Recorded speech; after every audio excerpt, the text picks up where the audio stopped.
Are we blessing or are we stressing? What's next for the Houston Texans?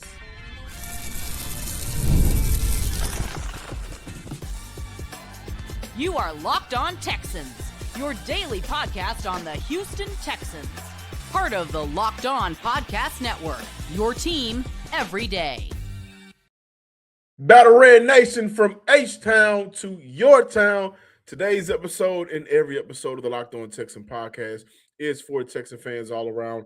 I'm your Texans credential media member and football analyst, John Hickman. Fun show lined up today as I am joined by Garrett Williams, but y'all know him as Houston Stressans. We got a fun show lined up, like I mentioned.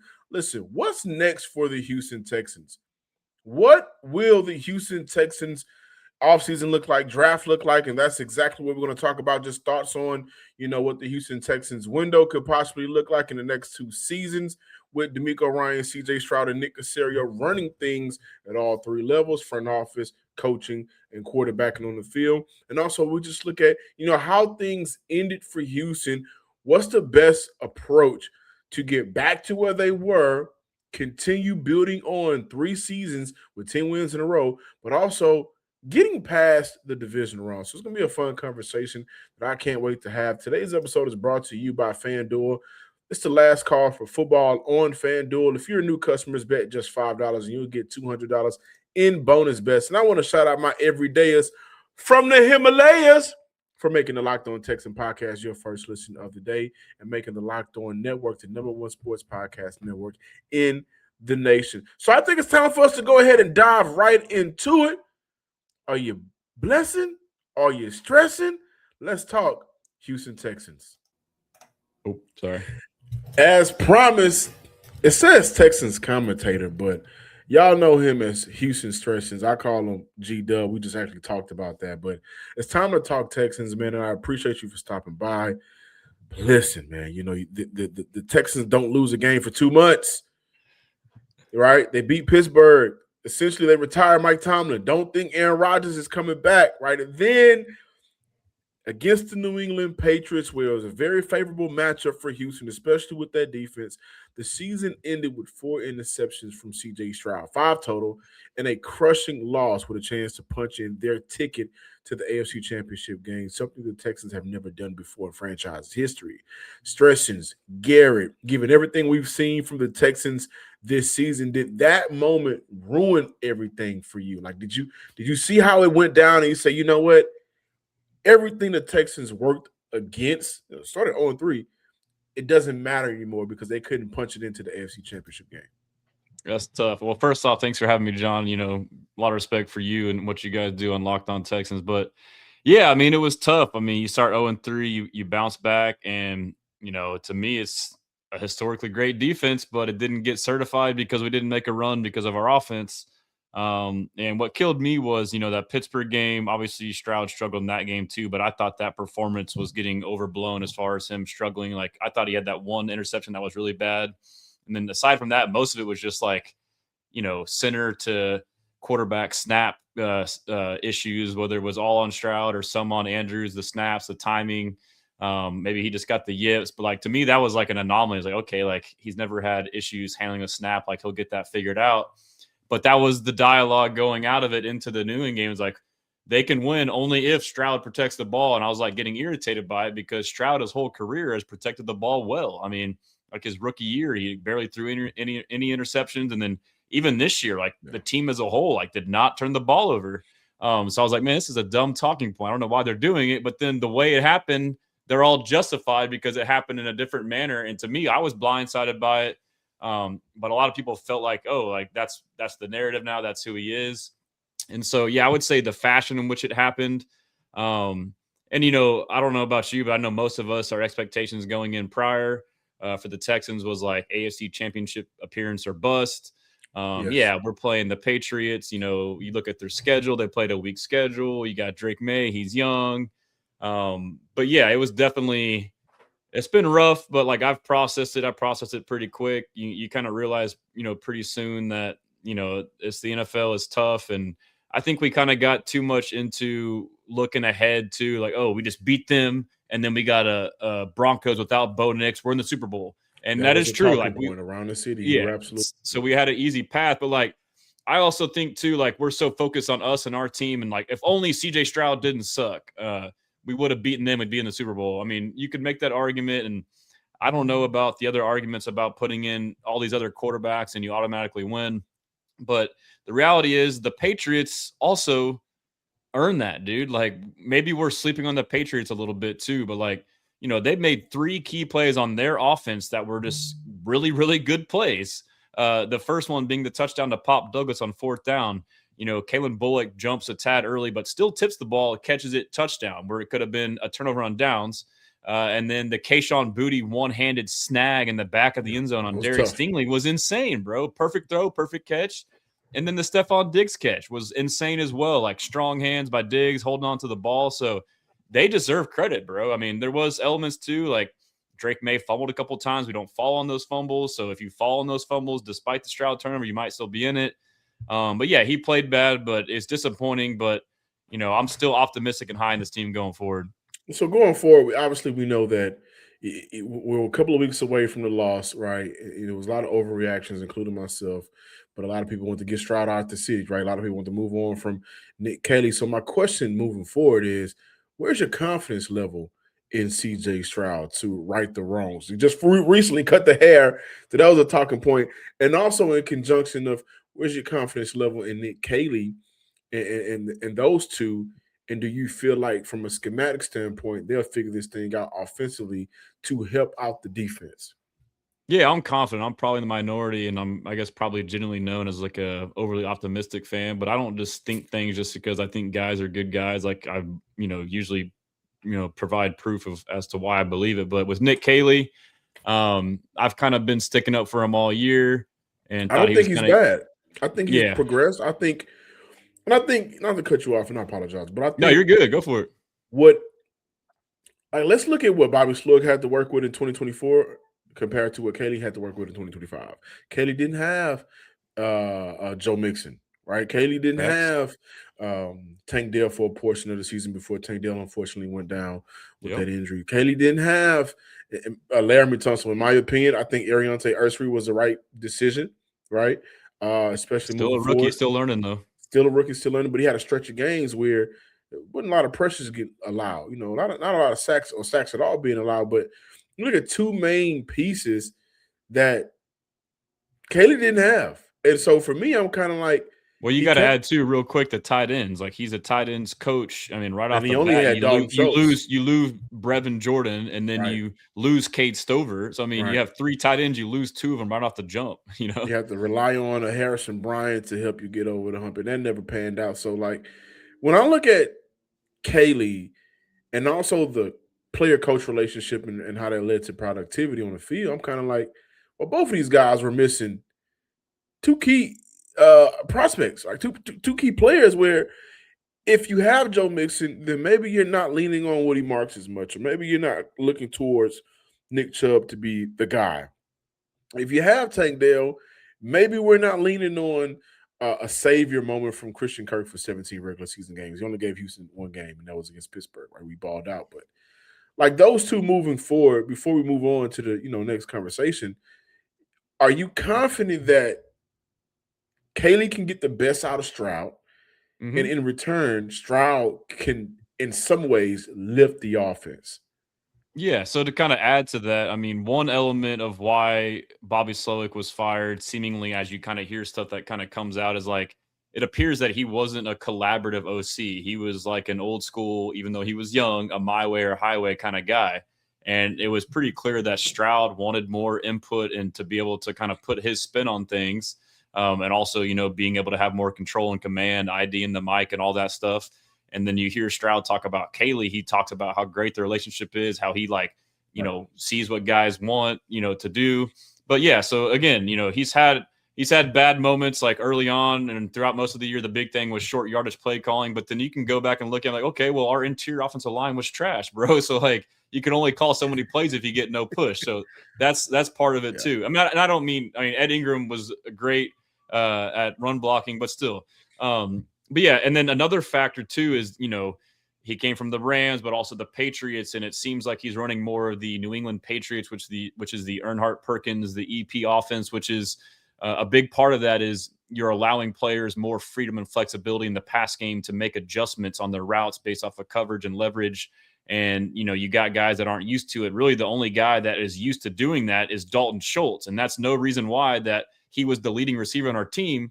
And I pointed this out from like week 1 through 5, and it kind of persisted through the rest of the year. And that's what frustrated me with the receiver coach is the receivers had a hard time picking this up. Like I know Stroud from watching all this stuff and watching tape, like he's smart football IQ. And I watch the film, I watch him process. He makes the right read. He goes to the right place. And a receiver either runs through a window on a zone, on a dig, or does or doesn't. And then like on, breaking option routes, the casual fan sees the ball go to the right, the receiver go to the left, like, oh, what a terrible pass. Like, no, he's expecting him to break here and he breaks there. Right. That was very evident. Miscommunication. Yeah, and they talked about it in preseason all the way through about seeing it through the same set of eyes. And Christian Kirk, I thought, was going to be that guy, the veteran slot receiver who knows how to do it. And he was struggling on being on the same page. So that's where someone like Tank Dell coming back can be huge. They had that connection. So I think that's part of it. But then regardless, now you have another year of Stroud in the offense and those receivers in the offense. And hopefully you improve the offensive line. And to your point, Joe Mixon, one thing on Joe Mixon too is like, he is a player who just makes it shake, bro. He doesn't like, Woody Marks, rookie running back, probably didn't want to get in trouble. Hey, it's a run to the left. I'm running to the left. Joe Mixon last year, blocking was terrible, but you know what he did? He cut it back like every time, bro. The play would be dead and he would gain 10. Like at a certain point, you need a running back that just goes out there and balls out. And we didn't have that this year. I want to ask you about Joe Mixon when we return back, and also some Senior Bowl questions. He was out there in Mobile, Alabama, did a great job of representing the Houston Texans. So I want to dive into that when we return. More Locked On Texans and Texans talk in general when we return.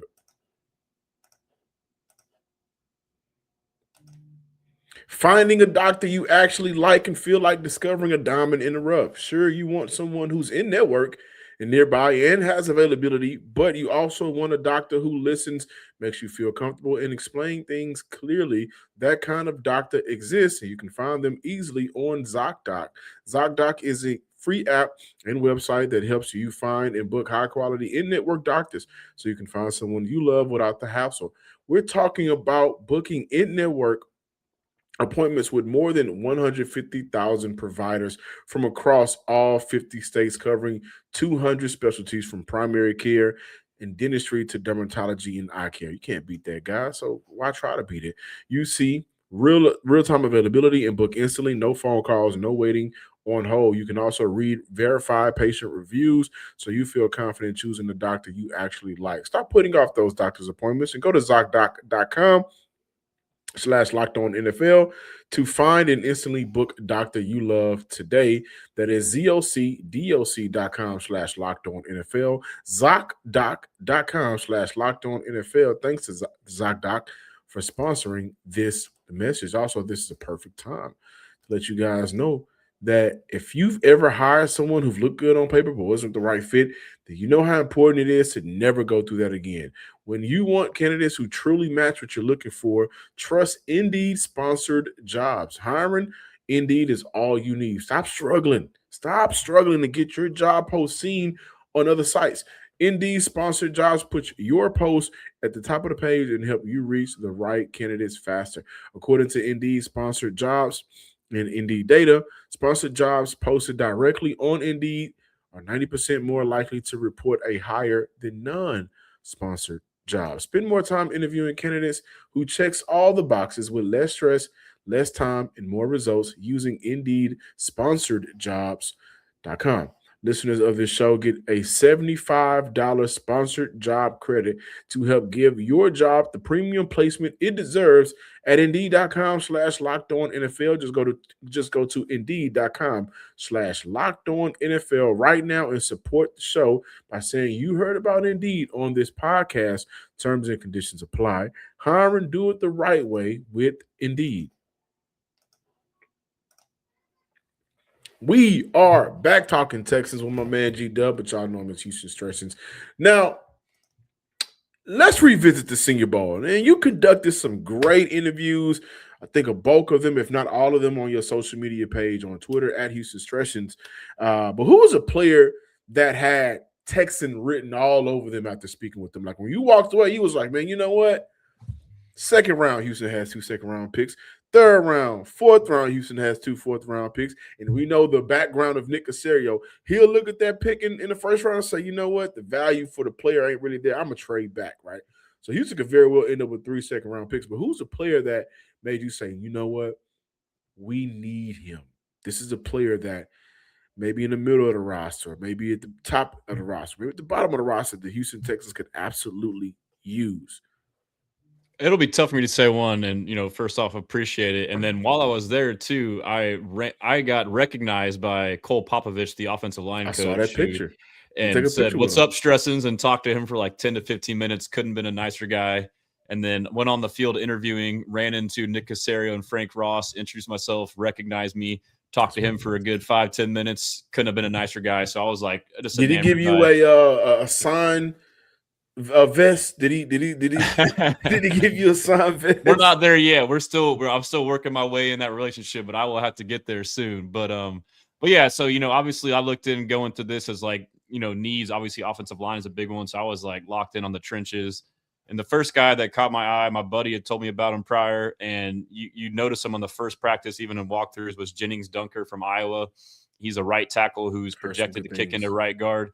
I mean, you just notice him. He's got like this aura or like vibe about him. He's a massive guy, red hair and a mullet and mustache, got his shirt rolled up, his pant legs rolled up, and just an absolutely like huge human being. So, he is somebody who could be a second, third round pick. I think you have to remember too, when you watch, especially for offense and offensive line, things aren't really catered for these guys to just dominate out there. And so he was kind of inconsistent, and plus they're playing new positions at the first time against great talent. And then you mentioned like guys that screamed, Texan. So I was trying to interview as many guys as I can with that mindset of, okay, Caserio and D'Amico, it's a prerequisite for the draft. For them to draft a guy, you have to be swarm, meaning you have to have that work ethic and that motivation and, exhibit that you're a good team leader. And I saw plenty of guys like that. Jake Slaughter, the center from Florida, he screamed that. He kind of had an okay Senior Bowl, but he's still a solid center from Florida who can also play guard. Keelan Rutledge is another guy from Georgia Tech. He fits the profile. Yeah, so I know Corey Barrett. Shout out Corey. We were both talking about him prior, and I made sure to lock in on him when I was there. I got to interview him.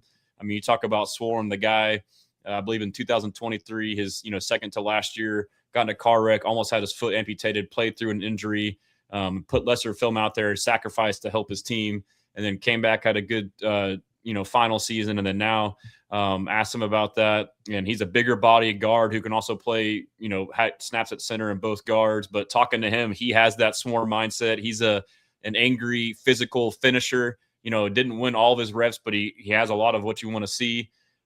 Sam Hecht was another guy, a center from Kansas State who can probably play, some guards. I didn't get to talk to him, but he seemed like a real technician. James Brockenmeyer, he's a late round pick out of Miami. I got to talk to him. He definitely had it. But he's a technician. I think his father was in the NFL as well, at center. And obviously, I talked to Caleb Banks, the defensive tackle out of Florida. Yeah. Huge dude. He's like 6'6", 2, whatever it is. He screams Texan.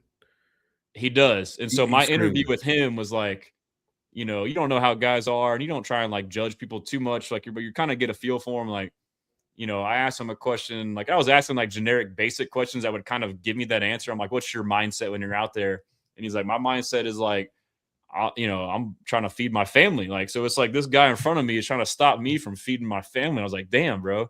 And I know too, like when D'Amico and Caserio, or D'Amico talks about players when they draft them, he wants to know their why, which that would be his why. And then he talks about when coaching them, when times get hard, he can now check them on that why. Say, hey, like, you told me you do this for this. So like, remember that now.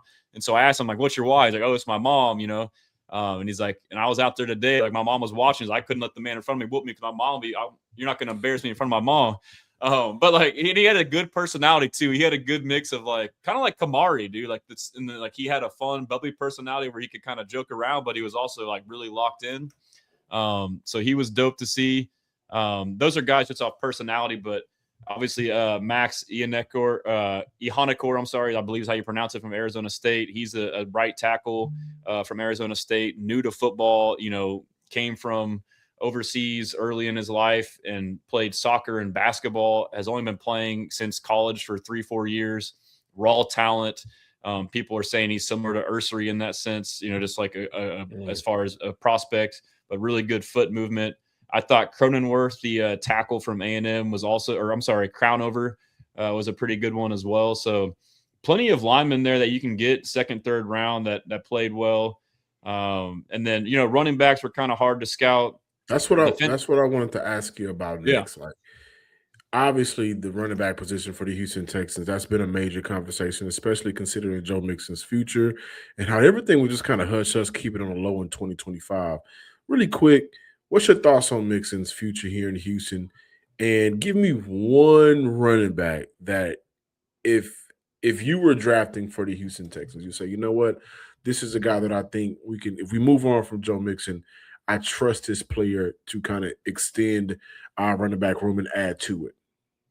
Yeah, so Joe Mixon, I know it's frustrating for us as fans, not getting timelines and then hearing stuff, but I really think what they're saying is how it was. It's just a weird deal. Probably some kind of surgery or something happened and, botched surgery or something. And it was just something that no one had seen. So there's really no, reference as to how it would go. So it really depends on his health. And Caserio said, hopefully they know soon on a checkup and a physical. And if he is healthy and can play this year, he's under contract for one more year, then yes, you keep him. Even if he's 85, 90% of Joe Mixon, that's still a really good back. But hopefully he's recovered in 100%. But let's just say the medical doesn't go where it is and he's still struggling and you have to cut him or something. It still feels like they don't know. To me, at least, when I hear Caserio speak, whether it was at the press conference or 610, it just feels like they're playing the waiting game just as much as maybe Joe Mixon and the results back is playing the waiting game. And I think for Houston, this is why it's important for me to ask you about the running back situation that maybe you saw out there at the Senior Bowl, because Nick Caserio loves the Senior Bowl. 5 players last year came from Mobile. Yep. So to me, it's not smart to wait around, especially considering that maybe you waited all 2025 and it led you to nothing. So the running back class, for a lot of people, it doesn't blow you away. You have Jeremiah Love at the top, and then there's a drop-off. To me, I like Katron Allen out of Penn State. But is there a back for you that made you sit back and say, you know what, this is a guy that could probably fill the void at running back if there is no Joe Mixon? There's several. I mean, Katron Allen, who was there at the Senior Bowl. Again, it's hard to evaluate them there, but Mike Washington Jr. was also there. He stands out as a great receiving back, and he's a big back. But someone pointed out to me, and not to look further into it, is he had issues with ball security, which could potentially eliminate him, from becoming a Texan. But Jadarian Price from Notre Dame, I mean, low mileage. He's been behind Jeremiah Love. Also, home run speed, great, has several kick return touchdowns, but he's like a one-cut go guy. I saw him bouncing outside on a lot of highlights. So him, or even Jonah Coleman from Washington is a solid pick there. So there's options, but I agree. You do wonder too, with this Mixon thing, and they didn't really know. I like to think in my head that they hoped to get him back and didn't make a move at the trade deadline, which they probably wouldn't have done anyways. But you can't do that now. You have to get an early barometer on him of where he's at. And maybe you sit out free agency, because Breece Hall would be a home run pick or acquisition in free agency. But at the very least, by draft time, you need to know whether he's here or not. Trying to be a good guy or not, you have to put an ultimatum on him and his team. Hey, we have to know one way or the other, bro. Yeah. You know what? Let's follow up on that, because the next conversation we need to have is, what's the Texans' window? Right? What does this championship window look like? And so I want to get your thoughts on that to end off today's show. Houston Stressans, man, this is fun. We're still talking Texans. Don't go nowhere. More Locked On Texans when we return.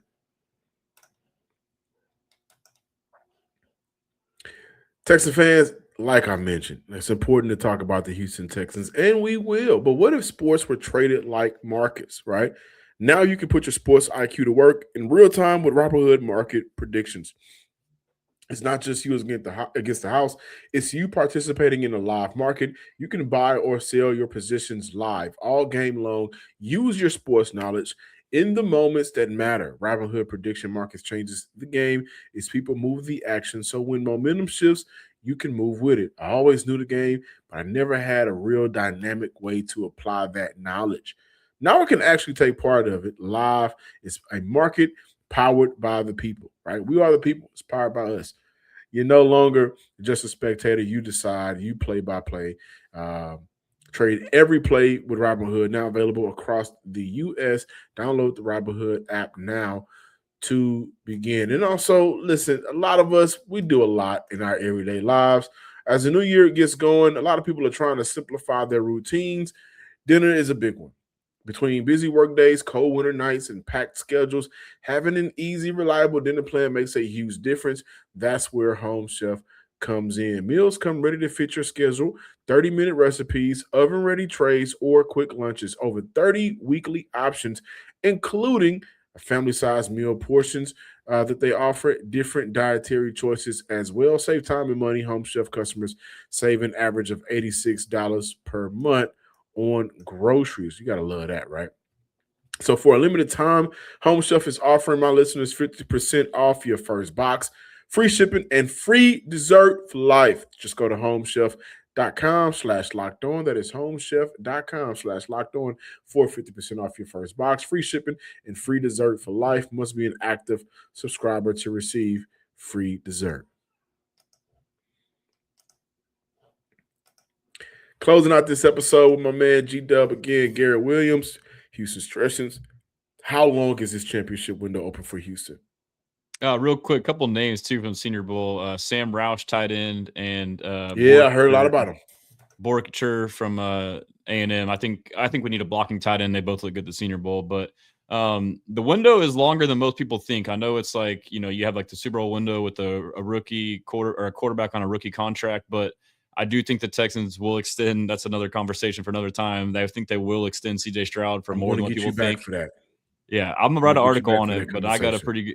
Yeah, so anyways, I think but basically, he has 1 year left, and then the 5th year option, which you exercise, which is a no-brainer, which you get him at like $26 million, regardless of what you think of CJ Stroud. $26 million for him at his level is a good deal.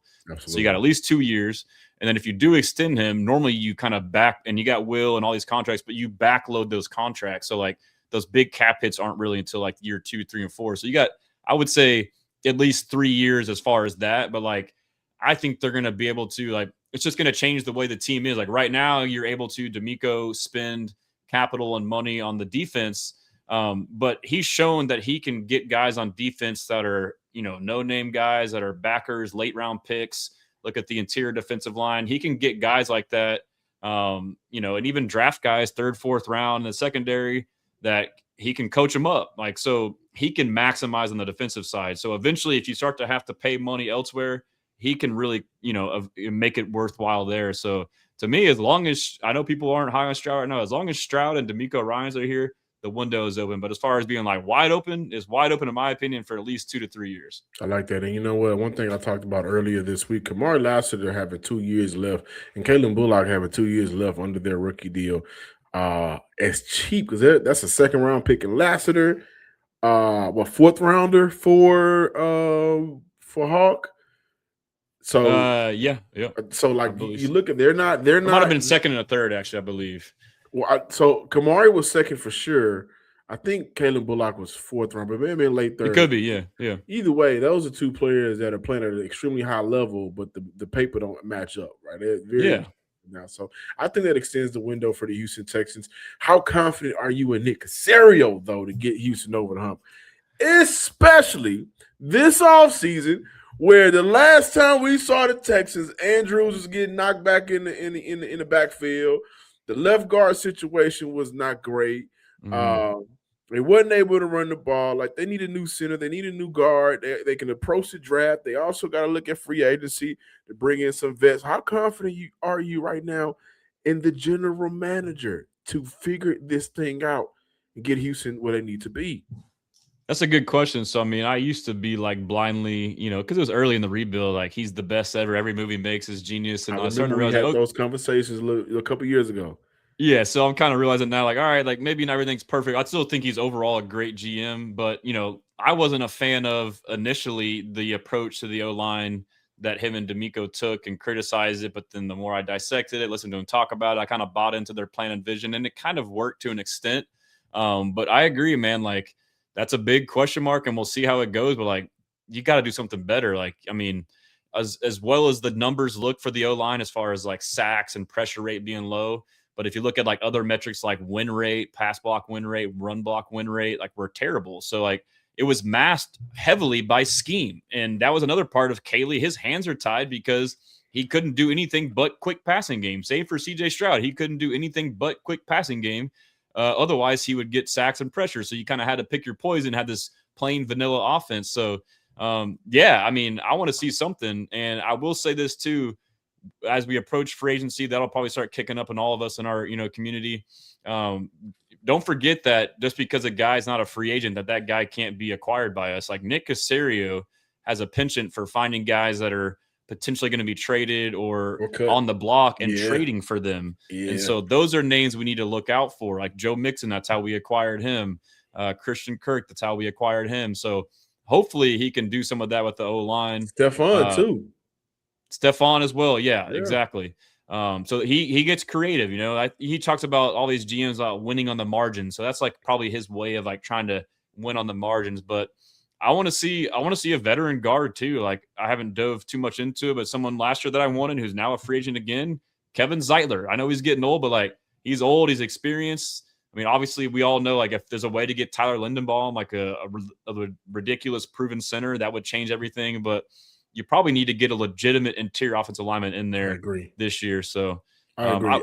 I've gotten not canceled, but I've gotten criticized because I think, I think Cole Popovich is a hell of a coach. Facts. But I also don't think the Houston Texans should make it hard on him. Right. Yeah. And let's make it easy on him by getting guys. Make it hard on D'Amico, bro. Make it hard on the guy who's proven, like, come on. Yeah. Like we can get some guys out there that know what needs to be done. I like Tevin Jenkins. He played a little bit healthier in Cleveland. I like K. Mays at center. I like Tevin Jenkins. The idea of Tevin Jenkins at They guard. got Wyatt Miller and Benito too, right? Or Batonio. Yeah. They can't keep all those guys. And I think Jenkins for sure is a free agent. Batino is a free agent. So is Wyatt Teller. Elijah Vera Tucker is a free agent. He's dealt with some injuries, so is Tevin Jenkins. But Jenkins is a guy who got it together at the end of the year for Cleveland. Started a couple games, and his ability to run block, and pick up stunts and blitz, I think that bodes well for Houston. And I think he'd be on a favorable deal, one of those 1-year deals to prove it.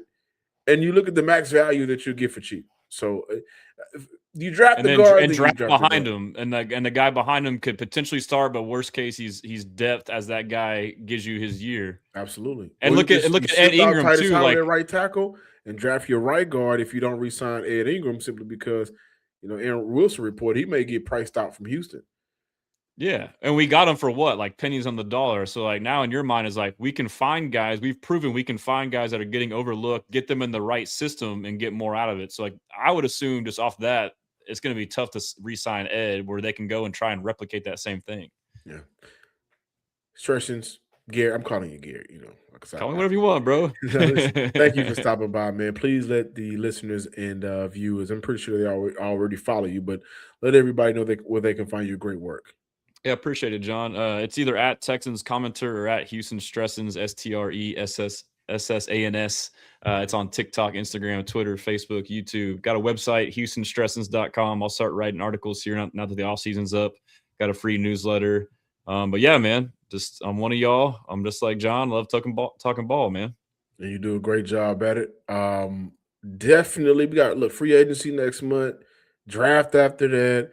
I'm gonna go ahead and book you, man. It's because it's time to talk football. It's the most wonderful time of the year, in my opinion. Where do the Houston Texans go in terms of player-wise in the draft? But thank you for watching today's episode. I'm John Hickman. Follow me on Twitter at John_Hickman12. Also on Instagram at SomeSportsGuy. Subscribe, like, and comment to the page on YouTube. Until next time, ladies and gents, Texan fans across the nation, let's have a safe weekend. Have fun at those Super Bowl parties. I know y'all are probably still sad. Peace.